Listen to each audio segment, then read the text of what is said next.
COVID remains focus for health officials despite rise in opioid epidemic. Understandably, COVID continues to be a high priority for healthcare workers, public officials, and the media. However, it has also drawn attention away from the opioid epidemic. The Centers for Disease Control and Prevention report that more than 100,000 people died of drug overdoses. From April 2020 to April 2021, up almost 30% from the 78,000 deaths in the prior year. Of those deaths, more than two-thirds involved opioids. This astounding number exceeds the overdose death toll in any year since the opioid epidemic began in the 1990s, and is the largest annual percentage increase since 1999, according to the Commonwealth Fund.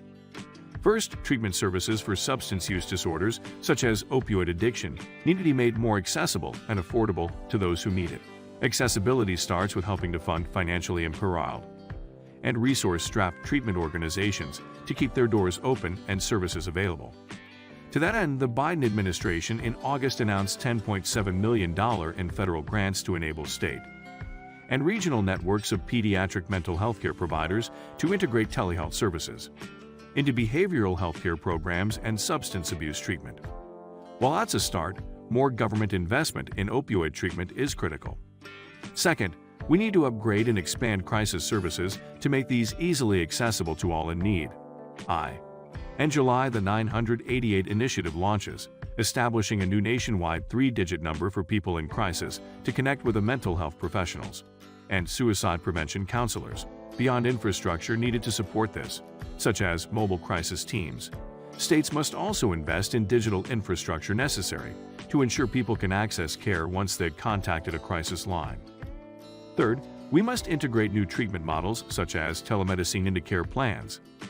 We know from our experience during the pandemic that telemedicine is effective, so it makes sense to permanently waive remote care restrictions so more people can get help to overcome mental health challenges and addiction.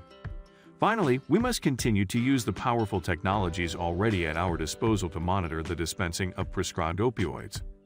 State prescription drug monitoring programs allow physicians and pharmacists to see a patient's recent prescription history and make more informed decisions to keep patients safe. Providers are more aware of prescriptions and changes in prescription history to help reduce negative drug interactions, prevent opioid misuse, and reduce the risk of opioid-related harm. NarxCare is designed to provide physicians and pharmacists with a tool to ensure highly addictive pain medication is prescribed accurately to those who need it, while also helping to identify patients who may need intervening steps.